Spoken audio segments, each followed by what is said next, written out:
Langit dan bumi tidak sanggup menahan pandanganku. Itu yang disebut Allah ketika memberikan amanah kepada langit dan bumi, semuanya nolak. Inna wasi'ani, yang sanggup menerima pandangan itu adalah qalbu abdi al-mu'min, qalbu hambaku. Ada kali zikirnya qalbu, karena sebab syauq datang, rasa rindu itu datang. Dan rindu itu sumbernya satu, al-mahabbah, rasa cinta kepada Allah dan Rasulullah. Padahal qalbu itu lebih luas dari dunia dan seisinya. Puasa itu efek warid yang datang ke qalbu. Apa arti warid? Anugerah rohani datang ke qalbu. Zuhud itu nikmat yang lebih besar dari dunia dan seisinya. Orang yang berilmu itu dia betul-betul adil terhadap dirinya. Kita nggak adil. Cari dunia dari pagi jam 6, pulang pun jam 8, 12 jam. Tapi cari akhirat, kita ajak setengah jam aja, bilang apa? Ustadz, saya ini sibuk.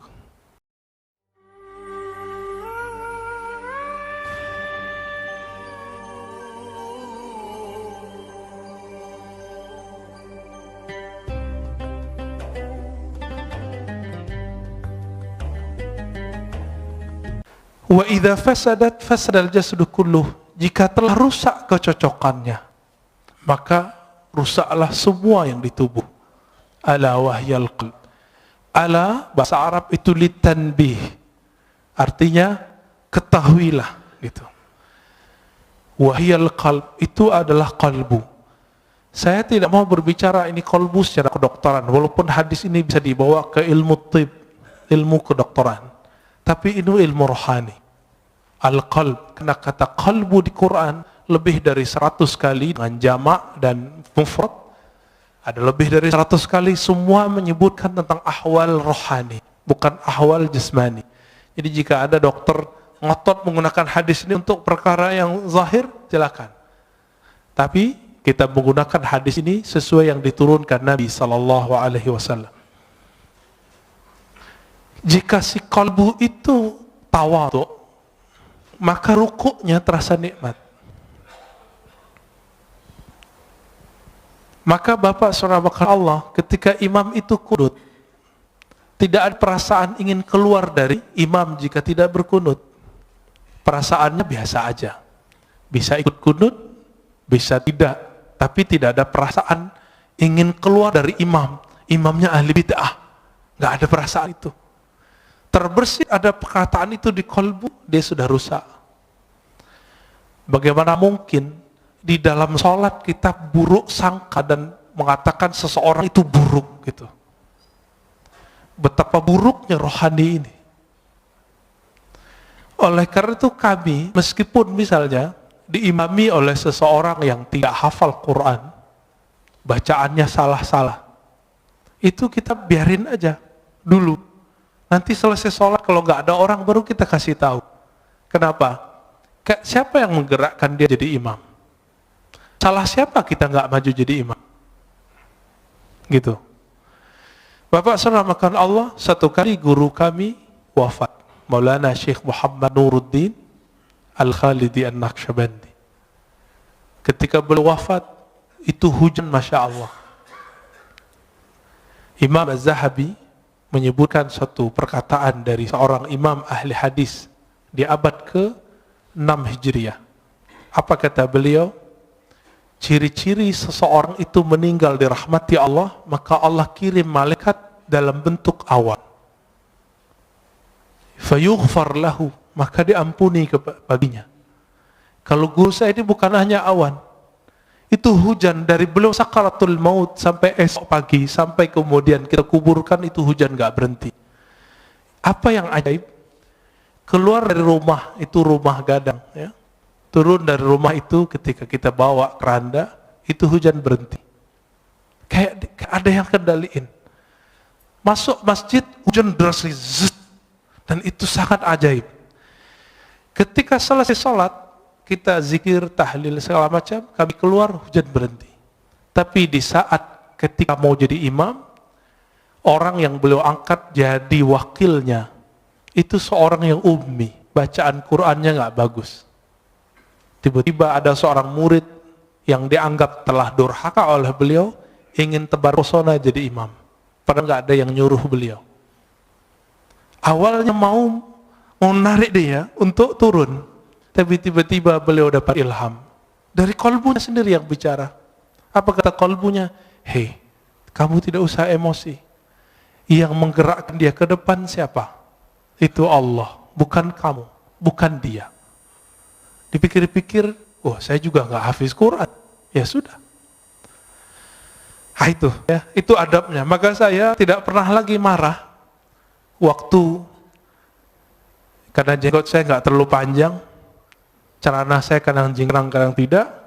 Satu kali di satu masjid, kita masuk, semua jamaah udah siap mempersilakan saya jadi imam, karena saya ustadz di situ.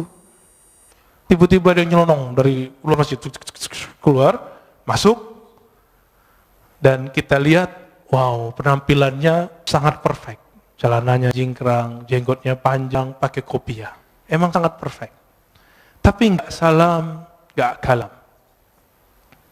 Ya udah, akhirnya saya yang qomat. Kenapa? Ingat kalimat yang tadi. Siapa yang menggerakkan dia? Allah. Karena seandainya dia jadi makmum, dia akan benci kepada saya. Dan salah satu imam yang Allah tidak ridhoi jika makmumnya tidak ridho kepadanya. Jika ridhonya tidak berkaitan dengan syariat, tidak masalah. Tapi kalau berkaitan, itu bermasalah. Maka kita biarkan. Ya. Saya ikutin aja. Ya. Yang saya lihat bukan dia, tapi yang saya lihat adalah gerakan-gerakan dari Allah Ta'ala. Bapak Ibu Saudara makan Allah, kalau orang begitu, kira-kira kebencian keluar nggak dari kolbunya? Insya Allah keluar ya. Baik. Kembali ke yang tadi. Maka al-a'mal, amal itu masdaruhal qalb. Tempat terbitnya adalah qalbu. Tapi dia butuh bukti. Maka di Quran disebut i'malu fasarallahu a'makum. Beramallah kamu, maka Allah akan memperhatikan amalmu. Nah, pertanyaannya, merasa diperhatikan Allah nggak tadi sholatnya? Berarti sholatnya belum ngamalin ayat ini. Coba, mulai hari ini, beramal itu karena ayat itu. Beramallah kamu, Allah akan pandang amalmu. Tapi apa yang Allah pandang? Maka ditaksis dengan hadis Nabi SAW, hadis Imam Muslim tadi, dan Imam Bukhari juga ada yang semakna, bahwa Allah memandang ke qalbumu. Jadi yang dipandang itu bukan rukuknya, tapi ini yang disebut ahwal dalam rukuk. Mesti ruku. Yang dipandang bukan sujudnya, sehingga jidat kita mulai sakit ketika sujud lama. Bapak kalau buka kopiahnya mungkin ada hitamnya. Bukan itu yang Allah lihat. Betul, beruntung kalau yang punya itu. Nanti malaikat maut pun mikir-mikir mau cabut, wah ini ahli tahajud ini kayaknya ya. Tapi bukan itu yang kita kejar. Kalau bisa sembunyiin itu. Kenapa? Karena yang disebut simahum fi wujuhim min atharis sujud, itu artinya efek sujudnya itu terlihat di wajahnya. Apa efek sujud? Ketika orang sujud, dia lebih merendahkan wajahnya, otaknya yang doktor, otaknya insinyur, otaknya yang sarjana, otaknya yang hafiz, otaknya yang pinter itu, dia taruh di mana? Di bawah bokongnya, di bawah tempat keluar najis semua. Maka orang-orang ini dihina orang tidak akan marah. Kenapa? Dia sendiri telah menghinakan dirinya di hadapan Allah Ta'ala. Bukankah kita, Bapak soft nomor 2, bukankah di belakangnya oleh orang yang soft depan? Itu kita sudah biasa menghina diri. Tapi kenapa kemudian jika disinggung orang sedikit ngamuk? Ini yang tidak wajar di kolbu. Berarti belum salah. Kolbunya belum saleh. Dalam kalimat ini dikatakan, jadi keadaan fisik itu selalu menerjemahkan keadaan kolbu. Jika kolbunya sedang tawadu, dia pasti rukuk. Jika kalbunya sedang bersah diri, pasti dia mengatakan la haula wala quwata illa billah. Jika kalbunya sedang menta'zim Allah, pasti dia mengagumi dan mengatakan subhanallah. Subhanallah itu bukan maha suci, itu terjemahan biasa. Subhanallah artinya maha hebat engkau ya Allah.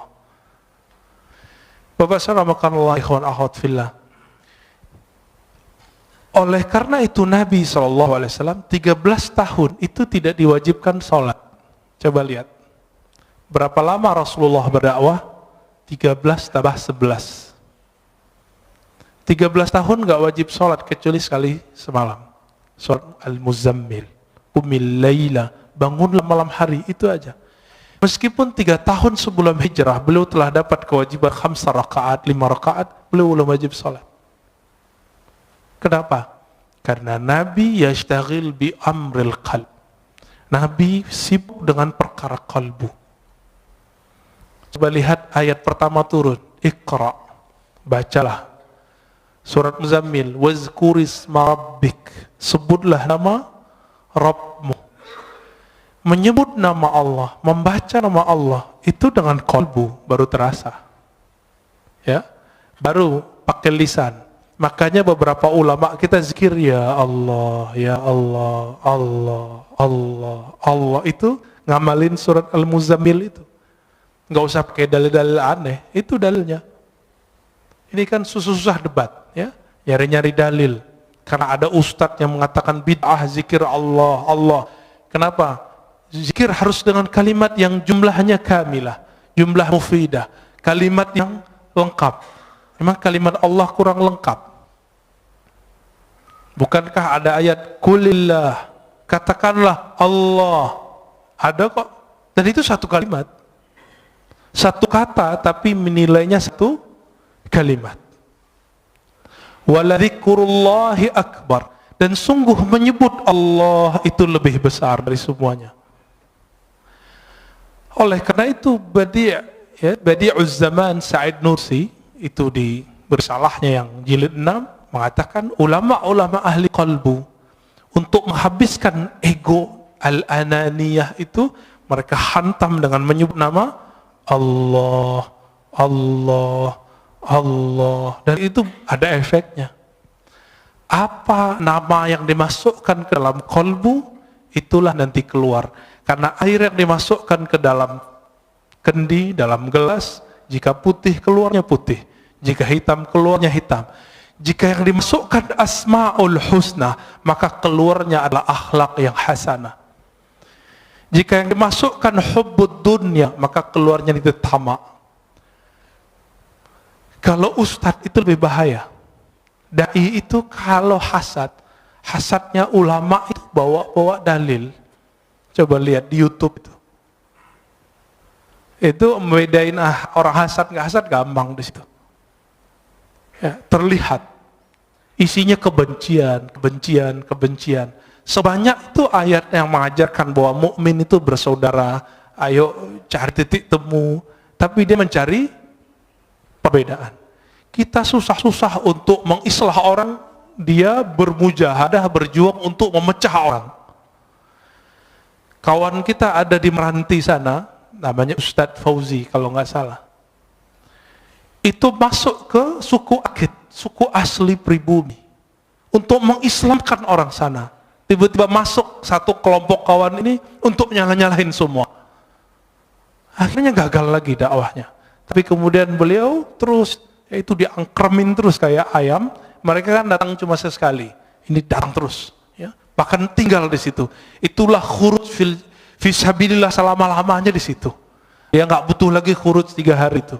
Gak butuh lagi khuruj 40 hari. Kenapa? Satu nafasnya telah khuruj. Satu nafasnya telah jihad fisabilillah. Siapa yang berani, Pak, meninggalkan tengah kota, pergi ke pelosok, tinggal di situ?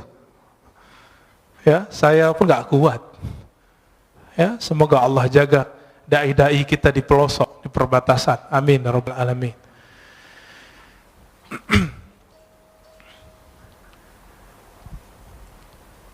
Oleh karena itu masyayikh kita mengajarkan zikir qalbu ketika latihan maka kurangi dulu zikir-zikir fisik. Dulu kami latihan 40 hari, itu cuma zikir qalbu. Yang wajib-wajib kita nggak boleh tinggal, sholat jamaah, 5 waktu, sholat Jumat, yang itu kita kejar terus. Tapi kerjanya ngapain? Setelah sholat zikir, setelah zikir zikir, setelah zikir zikir, setelah zikir zikir, sampai tidur pun zikir. 40 hari 40 malam. Kami kurangi makan, kurangi tidur, kurangi macam-macam kata-kata orang sekitar. Ngapain itu? Itikaf kan 10 hari doang kok 40 hari. Dia lupa, Nabi Yunus itu itikafnya di dalam perut ikan berapa hari? 40 hari. Nabi Musa di Tur Sina 40 hari. Nabi Muhammad SAW di Goa Hira juga 40 hari. Dan itu rutin terus. Jadi kalau ingin mewarisi rohani Rasulullah SAW, minimal apa yang telah beliau fikskan, 10 hari. Bisa nggak ninggalkan dunia? 10 hari sebelum betul-betul kita meninggalkannya. 10 hari nanti bisa nggak Pak? Tapi handphonenya off. Tidurnya dikurangi, makannya dikurangi, maka harus ada tim gizi ketika orang itikaf. Di sini ada dokter, ada ahli gizi. Silakan Pak ngobrol nanti. Kurangi makan daging. Boleh makan daging. Tapi kalau cuma itikaf makan daging, syahwatnya besar, nggak bisa ngapa-ngapain. Maka disebutkan taklilut ta'am, mengurangi makan, termasuk memilih makan-makan yang ringan-ringan. Maka kami 40 hari itu, sampai hari ke-20 vegetarian. Hari ke-21 baru makan daging. Karena ngobrol dengan dokter. Kata dokter, sel-sel itu kalau nggak dapat daging selama 20 hari, maka dia akan makan yang ada di tubuh. Padahal itu udah tertulis oleh Maulana Khalid Al-Baghdadi dalam kitabnya. Beliau bukan dokter, tahu dari mana coba? Tapi dapat ilham. Maka ilham qalbu, jika dipertemukan dengan kajian-kajian ilmiah ketemu. Karena ilmu itu dari Allah Ta'ala. Ilmu dari Allah. Allah yang disebut Al-Alim, sumber semua ilmu. Jika dipertemukan ilmunya orang belajar grammar dengan orang belajar manhaj qalbu sama. Yang mempertemukan namanya Imam Al-Qushairi. Punya kitab judulnya Nahwul Qulub, Nahwul Qalb. Grammar qalbu. Ada Pak kitabnya? Ya, kawan kita sudah buat disertasi S3 untuk itu. Tapi semoga dia juga mengamalkannya ya. Jika di qalbu itu muncul kezuhudan, sekarang kita langsung masuk.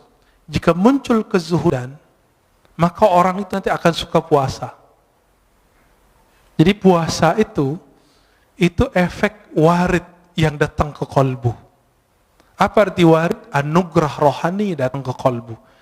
Zuhud itu nikmat yang lebih besar dari dunia dan seisinya. Orang kalau sudah masuk zuhud ke qalbunya, hidupnya kenyang. Nggak ada keluh kesah, kebahagiaan itu ada meskipun dunia tidak di tangannya. Tapi orang-orang zuhud bukan berarti dia orang miskin. Banyak orang miskin cinta dunia.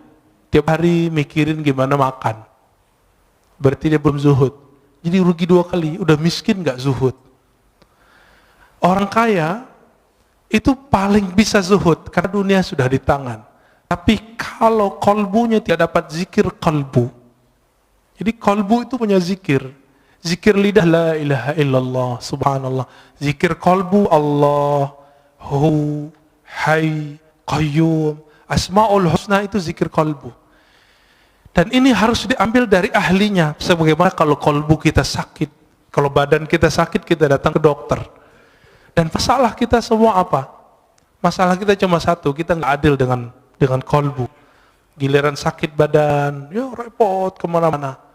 Ini virus corona aja udah rame kemana-mana ya. Tapi kalau ada virus kalbu, orang nggak rame. Udah berapa tahun nggak khusyuk? Udah berapa tahun tidak menikmati baca Quran? Kok nggak datang-datang ke ahli kalbu? Waras nggak sih? Itu adil nggak? Ini yang disebut innallaha yuhibbul muqsitin. Maka Allah sebut orang-orang yang berilmu yang adil itu Qaimam bil qist. Orang-orang yang berilmu itu dia betul-betul adil terhadap dirinya. Kita nggak adil. Cari dunia dari pagi jam 6, pulang pun jam 8, 12 jam. Tapi cari akhirat, kita ajak setengah jam aja bilang apa? Ustadz, saya ini sibuk. Ada seorang ibu-ibu minta diajarkan zikir, kita ajarkan zikir. Terus bilang, Ustadz, nggak ada zikir yang ringan, saya ini sibuk. Saya tanya, ibu umur berapa? 70. 70 karyawati, peragawati. ASN. Enggak, terus apa sibuknya? Bingung juga dia. Berarti selama ini kita ini sok sibuk. Dan semua orang mengundur amalnya sampai dia udah tua. Berarti warid belum datang ke kolbunya. Dia memulai amal selama ini selalu dari zahir, belum dari kolbu. Maka Imam Bahauddin Syah Naqsyaband mengatakan apa? Ketika orang sibuk dengan perkara zahir, maka kajian zikir pertama kami adalah zikir qalbu. Bidayatu tariqatina, nihayatu turuq. Awal dari cara zikir kami adalah akhir dari semua zikir yang dipelajari oleh orang-orang di luar. Itu manhaj beliau. Jadi orang kalau sudah sibuk zikir salat baru zikir qalbu. Kalau beliau enggak, qalbu dulu. Kenapa? Ala wahyal qalb. Inilah zikirnya ulama-ulama ahli qalbu. Jika yang masuk ke qalbu itu al-hirs. Hirs itu ada kesukaan, kerajinan, ya, ada perasaan senang. Maka orang ini akan rajin tahajud, rajin sedekah, rajin semua zikir itu kayaknya ringan di tangannya, ringan di lidahnya. Bapak saudara makan Allah. Dulu seorang kawan saya berdoa, Allahumma adim alaina zikrak. Ya Allah, dawamkan zikir kami kepadamu. Saya tegur, jangan doa begitu. Yang Nabi ajarkan, Allahumma a'inni ala zikrik. Ya Allah, bantu aku menyebut namamu. Karena Nabi tidak pernah mengajarkan, ya Allah, dawamkan zikir di kalbu kami. Itu mustahil, kecuali Rasulullah sallallahu alaihi wasallam. Dalam sholat pun kita masih ingat selain Allah Ta'ala. Jika yang datang di kalbu itu syauq, rasa rindu yang dalam, maka orang ini biasanya zikirnya mulai bergerak. Nah, zikir ini yang jarang datang ke kita. Minimal gerak matanya nangis, itu zikir rindu. Jadi rindu itu datang dulu ke kalbu, baru saat dia berzikir ada rasa nangis. Bukankah sebagian bapak ibu ketika mendengarkan imam kita tadi sholat teringat mana? Sudais, ya. Semoga Allah muliakan beliau. Amin. Kita teringat itu. Bagi mereka yang punya pengalaman sholat di belakang Sudais, dia rindu, dia bisa nangis. Itu baru rindu dengan imam dunia. Imam sholat di Mekah, bagaimana imam al-a'immah Sayyidina Rasulullah SAW. Maka orang ini saat mengatakan Allahumma salli ala Sayyidina Muhammad, air matanya pasti mengalir. Itu yang disebut dalam syair-syair Hisan bin Sabit, kullul qulub, semua kalbu itu rindu kepada Nabi. Tapi bukti rindu itu hanya satu, dumu'ul ain. Ketika air mata itu berkaca-kaca, air mata itu mengalir. Atas dasar itulah ulama kita punya majelis khusus namanya majelis sholawat, karena itu majelis kerinduan. Imam Ibn Arabi yang disesatkan orang di zamannya, dia jauh dari semua kesesatan itu karena beliau ahli hadis. Saya S1 meneliti beliau. Ibn Arabi menulis kitab Tarjumanul Ashwaq. Sebelumnya beliau seorang ahli hadis, meriwayatkan hadis dengan sanad sendiri sampai ke Rasulullah. Berguru kepada Imam Bukhari di zamannya, namanya Ibnu Asakir, dan Imam Muslim di zamannya, yaitu Imam As-Silafi. Imam Ibn Arabi nulis Tarjumanul Ashwaq, terjemahan para perindu, kalbu yang merindu. Dan salah satunya di situ ada kerinduan kepada Rasulullah sallallahu alaihi wasallam. Orang yang rindu kepada Rasulullah pasti dia rindu kepada orang yang membuat dia rindu kepada Rasulullah. Siapa yang mengajarkan kita rindu kepada Rasulullah? Guru-guru kita.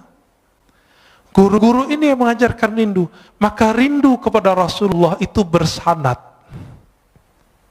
Ini yang Nabi katakan, tuba liman ra'ani wa amana bi. Tuba liman ra'ani wa liman ra'aman ra'ani. Beruntung orang yang memandangku. Kalau nggak ketemu aku, dia ketemu murid-muridku atau murid dari muridku. Ini yang disebut tuba. Bagaimana Bilal ibn Rabah ketika Omar datang ke Damaskus, Bilal dipanggil. Wahai Bilal, kami rindu Rasulullah. Apa kata Bilal? Lalu apa yang harus kau lakukan? Kata Omar, tolong engkau azan. Ingatkan kami kepada azannya di zaman Rasulullah SAW. Lalu dia azan. Setelah sekian lama Rasulullah wafat, dia nggak mau azan. Kenapa? Setiap kali dia azan, dia bisa pingsan. Itulah rindunya, seseorang perindu. Dia bergerak, badannya bergetar ketika rindu. Kalau dia kuat, dia bisa terus. Jika tidak, dia pingsan. Dan Bilal bin Rabah sampai di asyhadu an la ilaha illallah. Sampai di asyhadu anna Muhammadar Rasulullah. Ketika sampai di bagian itu, dia tidak sanggup lagi menahan tangisnya. Dia berhenti, tersenduh-senduh, baru dia lanjutkan. Bahkan di riwayat lain beliau pingsan. Itulah para perindu. Makanya zikirnya para perindu itu ada 3. Jika di mata dia menangis, jika di tubuh dia bergerak, jika tidak kuat maka dia pingsan. Inilah zikir-zikirnya qalbu. Karena sebab syauq datang, rasa rindu itu datang. Dan rindu itu sumbernya satu, al-mahabbah, rasa cinta kepada Allah dan Rasulullah. Bapak saudara makan Allah, terkadang kalau orang rindu itu gombal, benar nggak? Kalimat-kalimatnya aneh-aneh. Dalam ilmu zikir, ilmu qalbu disebut dengan syatahat. Apa arti syatahat? Kalimat yang lompat dari mulut karena gejolak-gejolak rindu dalam kalbu. Jika seseorang merasakan rindu tersebut, maka muncullah syatahat. Inilah yang muncul pada Imam Junaid, Imam Abu Yazid Al-Bustami, bahkan imam seperti Al-Hallaj. Al-Hallaj mengatakan, ma fi jubbati illallah. Di jubahku hanya ada Allah. Dia tidak dihukum karena ngomong itu. Tapi dia ketika mengatakan haji itu cukup di rumah, tapi itu ternyata bukan perkataan dia. Jadi dulu karena buku tidak ada copyrightnya, salah satu bukunya tentang asrar haji disalin oleh orang tertentu, lalu ditambahkan di situ, haji tidak perlu ke Mekah, cukup di rumah. Ketika dihakimi, dibawa ke pengadilan, Al-Hallaj ditanya, ya Hallaj, haza kitabuk, hei Hallaj, ini kitabmu? Hallaj mengatakan, oh itu judul kitabku, tapi dia tidak tahu isinya. Langsung hakimnya mengatakan, taib, kamu zindik, kamu fasik, langsung divonis esok hari dipenggal. Al-Hallaj wafat tahun 309 Hijriah. Kata Imam Al-Ghazali, seandainya aku jadi qadhinya, jadi hakimnya, tentu aku tidak akan mau hukumi gantung baginya. Itu kata Imam Ghazali. Tapi ya sudah, ya. Tilka ummatun qad khalat laha, ya, ma kasabat. Kita lanjut. Sampai jam berapa? Masya Allah. Nanti sholat syuruknya diundur, ya. Ngaji lebih afdal daripada sholat. Imam Ibnu Majah meriwayatkan dari Nabi SAW bahwa mempelajari satu bab ilmu lebih afdal dari sholat 100 rakaat. Ya, taib. Jika yang muncul di qalbu itu al-khawf, dia juga nangis. Apa arti khawf? Rasa takut. Tapi bedanya al-khawf ini beda dengan syauq. Jika syauq bikin orang bergetar, tapi kalau khauf tidak, bikin orang diam. Ada lagi Raja itu harap. Jika orang berharap, Allah menerimanya. Bapak saudara makan Allah, kita ini semua punya dosa, benar nggak? Mulai dari ujung rambut sampai ujung kaki. Tapi apakah dengan dosa itu kita berhenti beramal? Enggak. Masih ingat Salahuddin Al-Ayyubi?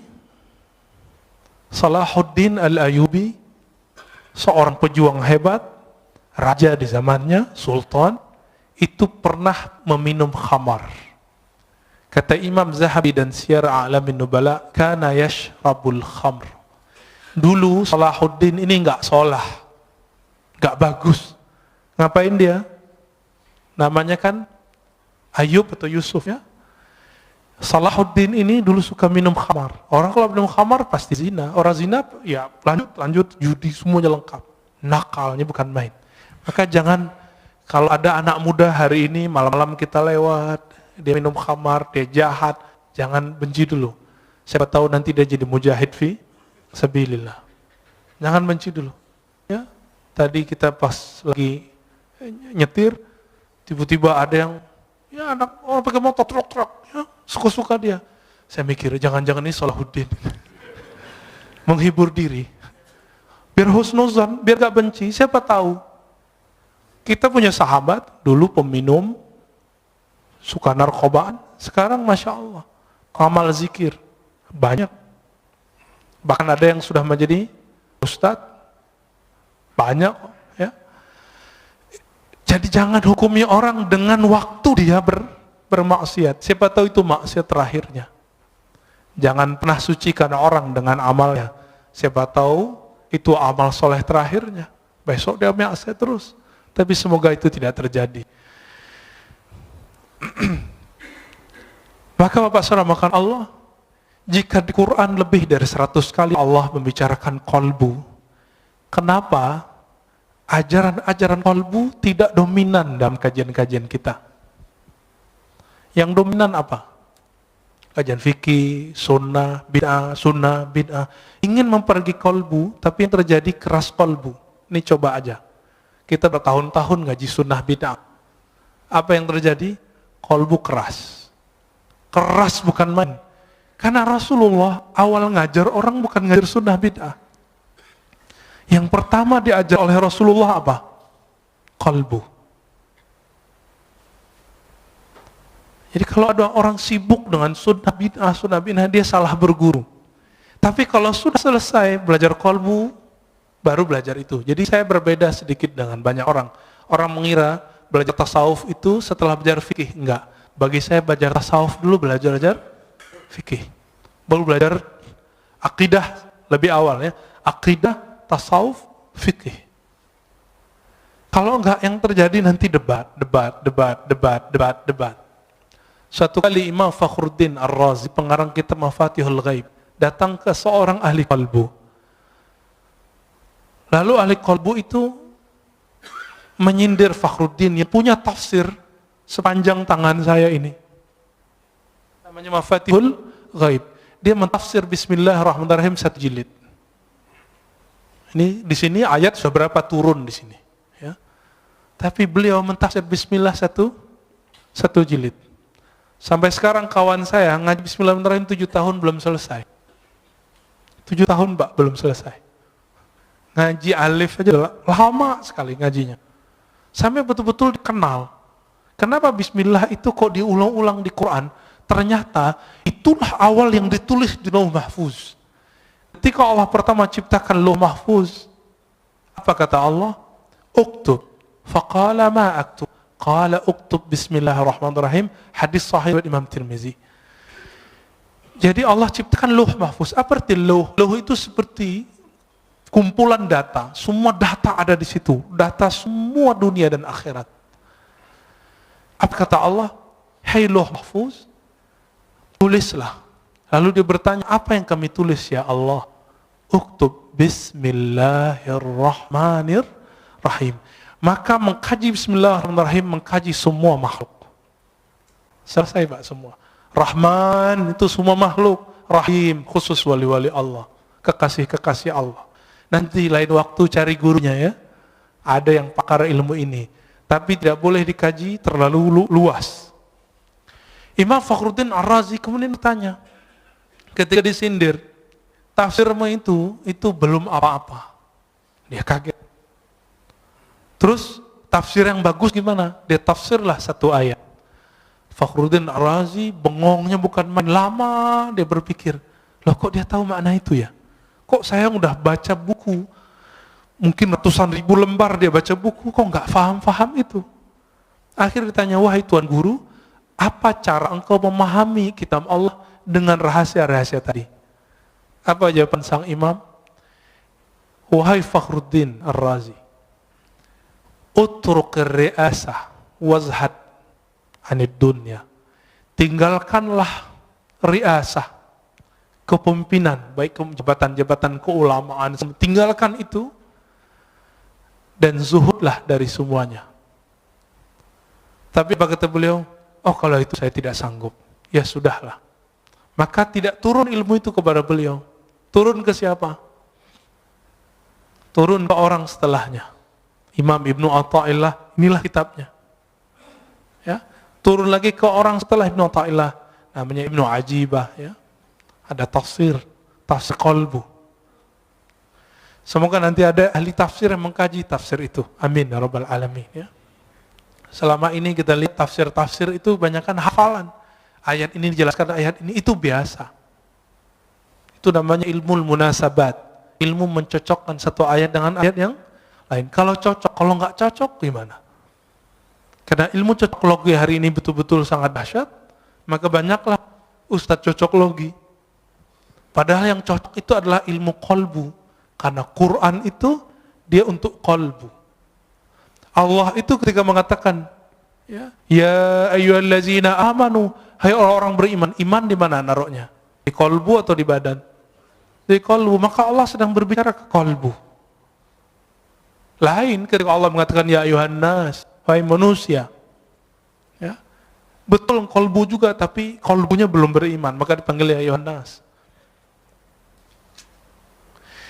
Berdasarkan beda-bedanya apa yang datang ke qalbu, maka berbedalah amal. Beda apa amalnya? Antara Nabi Adam dengan Nabi Nuh beda nggak doanya? Beda. Nabi Nuh dengan Nabi Ibrahim beda zikirnya. Nabi Ibrahim dengan Nabi Musa beda zikirnya. Nabi Ibrahim apa zikirnya waktu dilempar ke api? Hasbiyallah wa ni'mal wakil. Cukuplah Allah sebaik-baik yang mengurus melindungiku. Itu api zahir. Apalagi api dunia, api syahwat. Maka salah satu cara terapi orang untuk melemahkan syahwatnya adalah, mengendalikan syahwatnya adalah hasbiyallah wa ni'mal wakil. Atau hasbunallah wa ni'mal wakil. Dizikirkan 450 kali setiap hari. Ini zikir yang diajarkan Maulana al-Imam Abdul Hasan Syazili.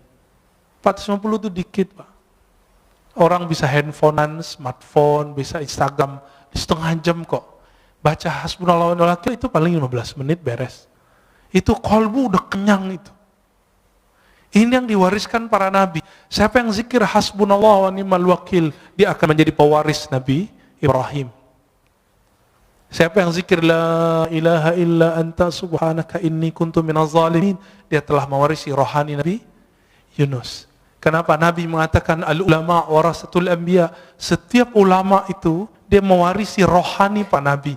Nabi tidak doktor. Nabi tidak baca kitab. Nabi baca yang di kolbunya. Maka orang yang mewarisi kenabian itu mewarisi kolbu Nabi sallallahu alaihi wasallam. Maka jangan andalkan gelar-gelar kita. Udah lewatin semua itu. Tanya ke dalam kolbu, aku mewarisi Nabi siapa? Dan orang yang disebut kutubul awliya, wali paling poros, yang keberkahan bumi itu karena doa-doanya. Jika Imam Ibrahim bin Adham mengatakan, ya ashabal hadis, wahai ahli hadis, tolong doakan kami. Bikum tudfa anna al-masaib. Karena kalian musibah-musibah Allah jauhkan dari kampung kami. Oleh karena itu para imam kita sebagai disebut oleh Imam Zahabi mengatakan aqrabut turuq ilallah al-hadis, talabul hadis. Salah satu jalan pintas menuju Allah adalah belajar hadis. Karena Allah belajar hadis nyebut sanad dari fulan, dari fulan, dari fulan, dari Nabi, dari Jibril, dari Allah Ta'ala. Itulah sanad Quran, sanad hadis qudsi, sanad hadis Nabi sallallahu alaihi wasallam. Imam Ahmad mengatakan al-qurbu ila Rasulillah qurbun ilallah. Orang yang punya silsilahnya dekat ke Nabi, dia telah dekat kepada Allah Ta'ala. Maka Bapak Saudara, karena Allah, karena ahwal qalbu itu beragam yang datang, maka di antara ulama itu ada yang ahli ibadah. Kenapa? Yang muncul di qalbunya hirs, doyan ibadah. Nah, ini yang terjadi pada kawan-kawan saya yang senang khuruj, ya, senang wiridan. Jangan salahkan dia, tegur saja dia kalau kelebihan. Ya, mungkin dia beramal tidak dengan ilmunya, dia lupa kalau punya anak istrinya, ya, tegur aja baik-baik, kasih nasihat, jangan depan orang. Ketika yang masuk ke qalbu itu asyauq, maka orangnya akan suka berdendang, bersyair, bersolawat. Maka muncullah dalam peradaban Islam Barzanji, muncullah syair-syair Imam Ibn al-Farid, ya, muncul semua itu. Maka syair-syair di Jawa muncul apa namanya, macapat, ya, yang mau copot, ya, itu yang dari Sunan Kalijaga. Itu waliullah besar, Pak. Beliau berguru kepada ulama keturunan Samarkand, Syekh Mahudum bin Ibrahim, yang kita sebut dengan Sunan Bonang. Saya ziarah ke kuburan beliau yang di Bawean. Itu yang asli, Pak, di situ insya Allah. Yang di Tuban itu mungkin petilasannya, wallahu alam, ya. Kalau orang pakai kolbu, dia tahu itu, ya. Kawan saya tanya, kok aku sering ziarah ke Tuban, kok nggak ada efek apa-apa, ya?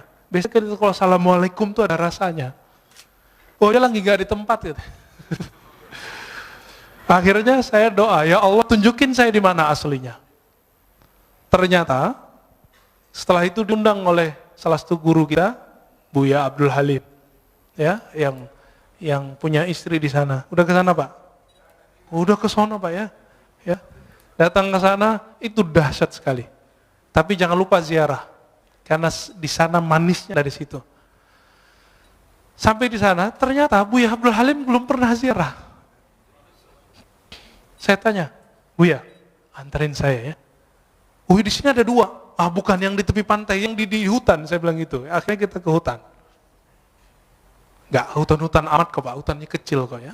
Masuk dan itu terasa nikmat, terasa ada kontak batin. Karena jangankan para wali, para syuhada pun mereka tidak mati.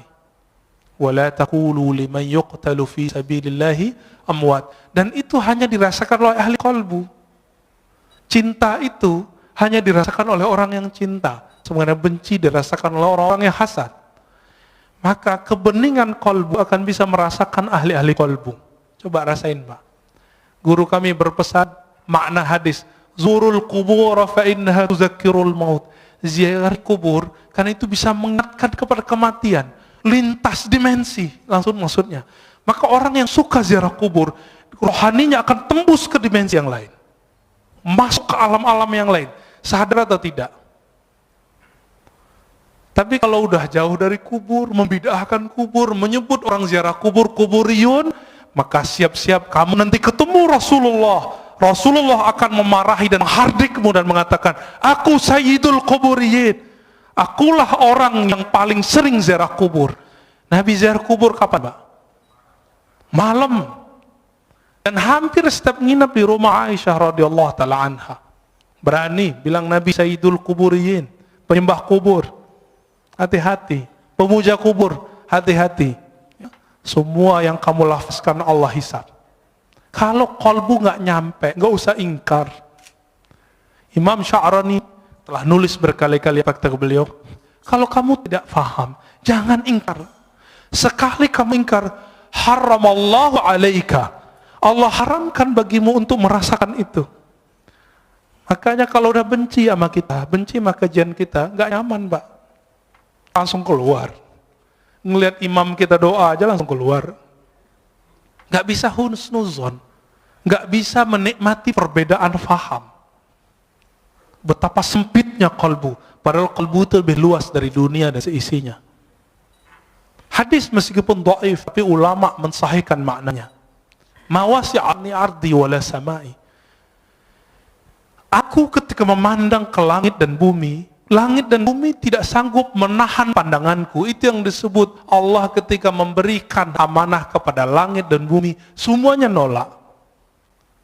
Inna wasi'ani, yang sanggup menerima pandangan itu adalah qalbu abdi al-mu'min, qalbu hambaku. Ada kalimat hambaku di situ, al-mu'min, yang dia beriman. Makanya orang-orang yang beriman ini qalbunya lapang, hidupnya tenang, pikirannya masya Allah, ya, nggak ada kepanikan di qalbunya, ya, nggak rusuh. Bapak saudara, karena Allah, maka di antara mereka ada yang zuhud, karena yang datang qalbunya kebencian dunia. Di antara mereka ada yang muridin, ada yang wara, ada yang arif. Puncaknya nanti arif. Nanti tanyalah ke Kiai Ahmad Shadiq, itu arif itu apa sih? Atau ke kiai-kiai yang lain, ada siapa? Kiai Luqman ngajar di sini juga. Ya, Kiai Luqmanul Hakim. Nah, itu orang-orang ahli kolbu semua. Sebenarnya beberapa banyak masih ahli kolbu. Silakan dicari sendiri atau tanya ke ahli kolbu siapa mereka. Ya. Ini belum selesai sebenarnya, tapi udah cukup lah ya.